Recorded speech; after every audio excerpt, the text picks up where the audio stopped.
Hari Om everyone, and I'm here to present my understanding on Stithaprajna. So a few of the shlokas in the second chapter of the Bhagavad Gita talk about who a Stithaprajna is because of Arjuna's questions. So I'll first chant all those shlokas and then talk about my understanding.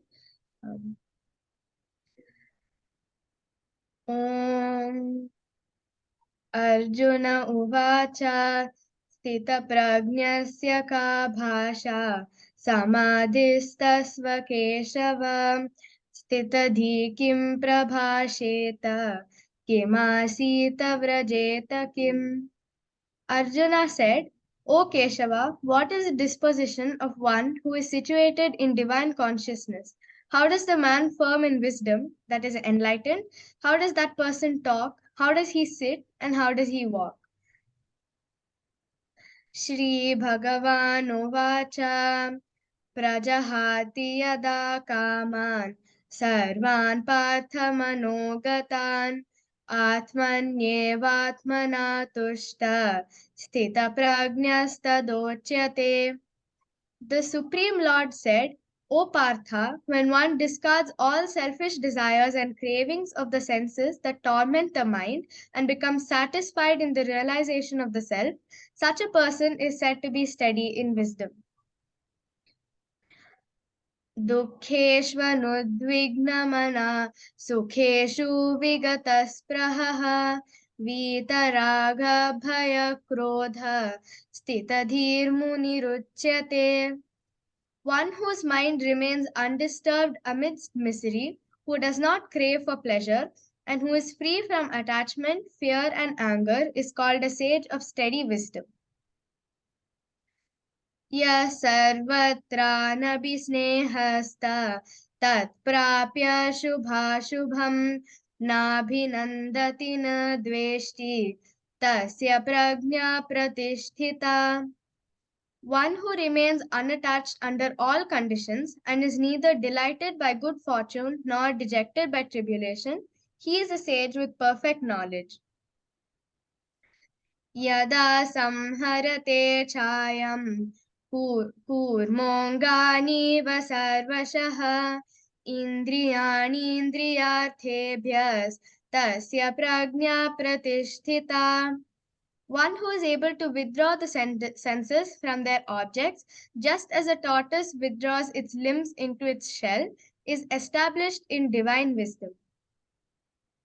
So, before I talk about my understanding, Sthita means steady and Prajna means wisdom. So, Sthita Prajna means someone who is steady in their wisdom, their beliefs, and their knowledge and does not waver from it. So, Arjuna is confused about about who Sthita Prajna is and what type of person he is. So he asks Krishna about the qualities of that person because he wants to become a Sthita Prajna. He wants to know the basic and simple habits of people like that, like how they walk, how they talk, how they eat, and how they sit. And so Krishna clarifies all of his questions. So, Sthita Prajna is one who is usually not affected by anything that happens around him. He is aware of all the truths of the universe, so he is not affected by anything that happens around him. And for me, that is a lot like the sun and the moon, because despite people being happy or sad, the sun and the moon rise at their respective times, and the world keeps moving on. So, Sthita Prajna is just he has realized the truth about himself, and he is satisfied and content with what he is and does not wish for anything else. So he knows that the only thing that can make him happy is himself, and he has realized that and is in his natural state of peace and joy all the time. And he has complete control over all of his senses, so there is nothing that he craves. He doesn't feel sad when he loses something or anything like that, and he has proper control over his senses and does not get affected by worldly pleasures or possessions. So relating to that, he does not feel unnecessary emotions like fear, anxiety, and other negative emotions that usually stem because of your possessions and you being scared to lose them or have them taken by someone else. Um, he worships the divine and knows about the impermanence of the world, and is free from attachment. So he does not feel jittery at any times. Um, and another thing is that a lot of people, including me, at one point of time, I'm sure all of us do wonder how such people can enjoy their lives, because for a lot of us, our happiness stems from the objects around us, or our achievements or things like that.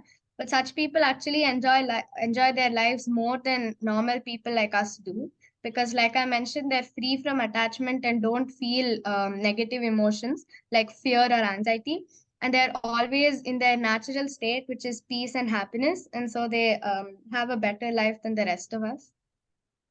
So they have really good qualities that I'm sure anyone would want to learn. That's what I've understood from the Stithaprajna. Excellent. So one part is to recognize what is or who is Stithaprajna. Another one is what qualities of Stithaprajna you feel, Anita, you need to develop. Can you give any examples? Yes, uncle. Uncle, one of the main things that I want to develop from these qualities that I mentioned is definitely not being too attached to things, because um, I know that I get attached to things very easily, and when things don't work out the way that I want them to, I do get upset sometimes, which is not a good thing. And unnecessarily worrying about things is also something that I don't want to do. Excellent. Any particular questions to Anita from Aditya, Manya? No, Vijay. Aditya? Nothing I can think of. No. Is it a practical lifestyle, Anita? It sounds like, unaffected by anything. So it's more like a vegetable. You throw it into gutter, it's okay. You throw it into mouth, it is okay. You don't use it, it's okay. So it's like a very vegetable. It doesn't seem to have any fun, no excitement at all. Uncle, so when I say unaffected, I don't exactly mean literally unaffected by anything. So if someone throws you into the gutter, you keep quiet. Not like that. But I think you should still fight for your beliefs and be rooted in them, despite what people say. And you can try to also spread them as much as possible. But by unaffected, I think it's that when you do something, you're not doing it because you expect a personal benefit out of the result. You're not attached to the result. You do the best that you can, and then whatever comes will come. Okay. So are you saying that, can you give any particular examples of Stithaprajna? Based on the lives of different people that you have seen, can you recount any examples in and around you, or the stories that you know? What would be good examples of Stithaprajna? Uncle, I'm not trying to do muska or anything, but I think my mom, Excellent. because when Yeah. she's doing something, even if she's preparing for a performance or she's reading up something or studying something, right now she's doing a certification, so she stays up at night and makes sure that she finishes everything that she needs to do before the class. But she doesn't necessarily worry about is she going to get a good result or anything. All she wants to do is make sure that all the knowledge that she is reading, she needs to register all of that and remember that for later use also. And what's important to her when she prepares for even performances is the practice, the process. She makes sure that she practices well and gives her all, even if the end result is not okay. Her mindset is like, even if I make a mistake, that's a learning experience. So that had to happen, and I learned something new from what happened. So that was also important. Excellent. Very nice. Very nice. Wonderful, Anita. So like that, see, at the end of the day, one is, to learn from Bhagavad Gita means what? It means you need to see the qualities that Bhagavad Gita is talking in and around us. Because for you and me, we can only learn by emulating. Some of it may sound like a totally, oh, I've never really seen, or I've never really, I don't think this is even practical to live life like this. So, for example, when it says, Stithaprajna, like one example, Sri Rama, he was supposed to be coronated. Yesterday it was announced that, he'll be coronated tomorrow. And the whole kingdom was celebrating. And by yesterday evening, he came to know that, he has to go to the jungle. His father was heartbroken, mother was heartbroken, many were heartbroken, crying, sad, but he was steady. So it is not that he would escape the situation of the life. It is not that, he wanted to run away. Whatever the situation, he would give his 100% in that situation, but he would not be affected by, like you rightly said, likely pointed at, outcome of it. Of course, what is the outcome I need from a situation? I plan for that and I work for that. That has to be there. So unaffected by outcome doesn't mean that you ignore the outcome. You don't say that, okay, so then I'm going to be unaffected. I will not prepare well for my exam because I'm going to be unaffected. No, that is not what is meant by that. It's meant that you give your 100%. Because only when you involve yourself. See, for example, when does a game become thrilling for you? I'll give a short example.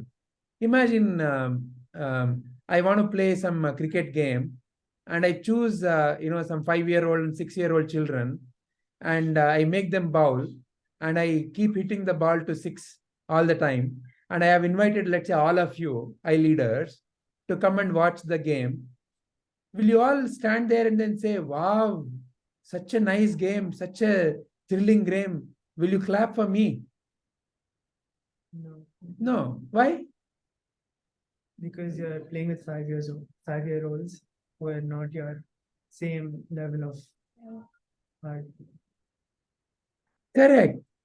So I'm playing with 5-year-olds. All of you know that, they've not yet developed their skills. And I am just posing like a hero just by playing with them. But now instead, let's say I call you for a game where, I've called all the best cricketers in Chova Forest View, and I'm playing a game, and I have invited you, and I'm doing my best. If let's say the best bowler is coming, and I'm doing my best to hit that ball to the 4 or 6, or even at least get a run, and I'm doing my best in fielding, then won't that game be more thrilling? Yeah.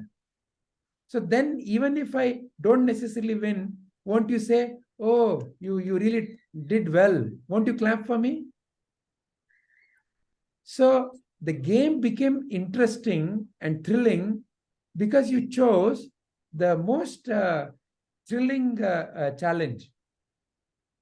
So in that way, when you live life with the most thrilling challenge, but at the same time, totally unaffected, come what may, that is Stithaprajna. Doesn't mean that I escape, I run away. Oh, I'm a Stithaprajna, so now I will stop preparing for my exams. Anyway, I'm not affected. If you truly are like that, then life may give you rewards. Life may throw you out of a job or may not give you enough money. Then you should be willing to accept that also. You all may know the story of this thief. He went to the court, and the thief said, and the judge asked, so who stole? This thief was a very clever thief. He had read Bhagavad Gita. So it said, my lord, prakritehe kriyamanani gunai sarvani karmashaha. So ahankara vimudhatma kartahamiti manyate. It's the three gunas that did. I am the non-doer. I did not steal anything. Oh, very good, very good. You are such a learned Bhagavad Gita Pandita.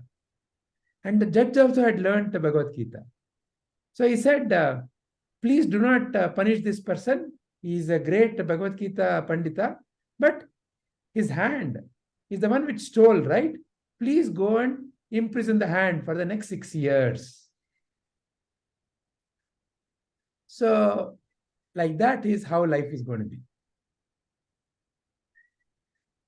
Very nice, Anita. Very nice. Thank you. So, why is this shloka important? What is the significance of learning about Stithaprajna? So we can incorporate those qualities. Why you should incorporate those qualities? Because they're nice and helpful.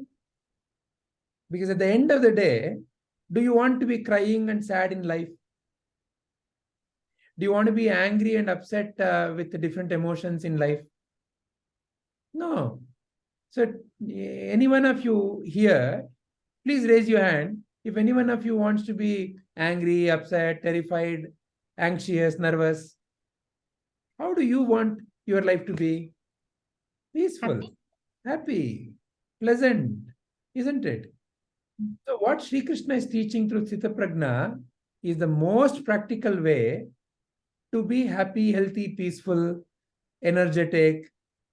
So, he's showing the way of how to be like that in life. All right. Very nice. Let's all clap for Anita. Thank you very much, Anita. Thank you.